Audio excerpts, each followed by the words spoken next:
Okay, so a little bit of recap. Here are basically the three rules that or formulas, I guess, that we talked about in class, right? So just a little bit of review. The first one, right, is what we call the addition rule, right? So this is the addition rule. I don't know why it's lagging. It's annoying me. Yeah, this is the addition rule, right? The key word here to look for is the word or, right? So make sure that you look for that word. Usually it's at the end of the sentence, right? If you see or, then you know that you have to use this formula, right? If you can't, just figure it out with common sense, right? Now, one thing that you have to be very careful of is this probability at the end, right? The probability of A and B. This is what you really have to be really careful with.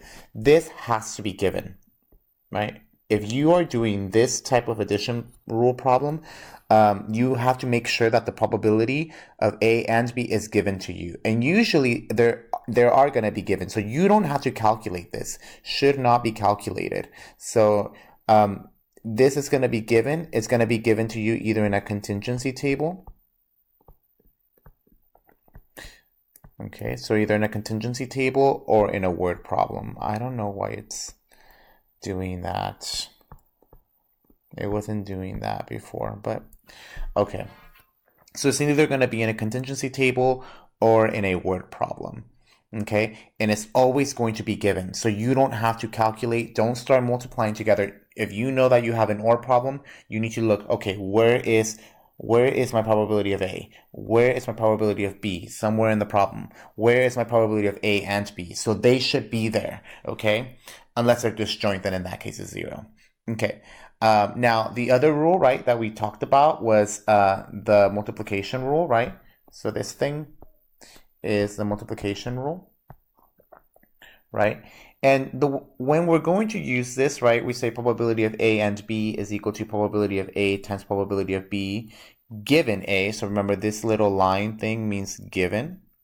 So given that we have some additional information, right, may affect or not affect the event.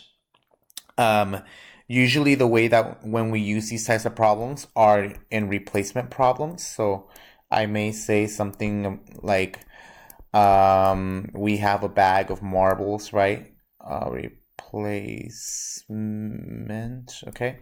So we have like a bag of marbles. I am taking one out and then I'm choosing to replace it or not replace it, right? So this is where the probability of A and B, right? If I had like 2 marbles in a row or anything like that, that's when we would use the multiplication rule. Now this probability may change, right? Depending if you are replacing it or not, okay? And then finally, this last one, and I'm gonna put that in purple, right? This, we will only use this formula, probability of A and B equals probability of A times probability of B, to show independence, okay? We won't use it anywhere else. So if I know that 2 events are independent, or I claim that 2 things are independent, then I need to make sure that the probability of A and B, which we need to figure out, has to equal the probability of A times the probability of B. So individually, we know all the information. We know this, and we know this. We just have to plug it in, put it in our calculator, and make sure that the left-hand side equals the right-hand side, okay? And then I just wrote a little blurb over here, a little statement, I guess, right? Disjoint events, right? So here are my disjoint events, 2 events that have nothing in common, right? So I have event A, right? Here's event A, here is event B, and they have nothing in common, right? The probability of both happening at the same time is equal to 0, okay? That's what we have because they cannot happen at the same time. So this one, if you want to think about it, because I think there's some confusion on independence and disjoint, let me go ahead and maybe clear this. Oh, wait, how do you clear it? Maybe this. Yay. Okay, clear page. Okay, sorry. If you were writing stuff down, just rewind the video. So just to know, disjoint. Oh, sorry, I'm in the wrong thing. All right, so it's for disjoint and for independence, right? a way to really know the differences between them, right?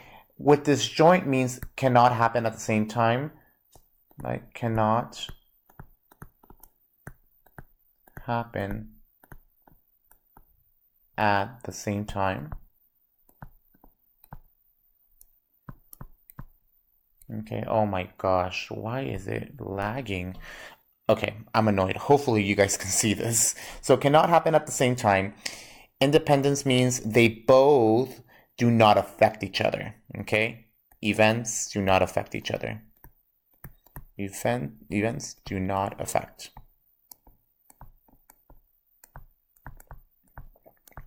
Okay, so they are very different, right? Disjoint, right, only happens in one trial. Okay, in one particular trial, I cannot get heads and tails. It's impossible, right? Whereas independent is two trials. Okay, me getting heads in my first trial isn't going to affect if I get tails the next trial. That's basically the differences between that. So notice that with disjoint, it's impossible for me to get both events at the same time, right?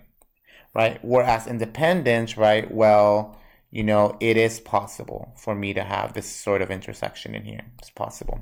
Okay.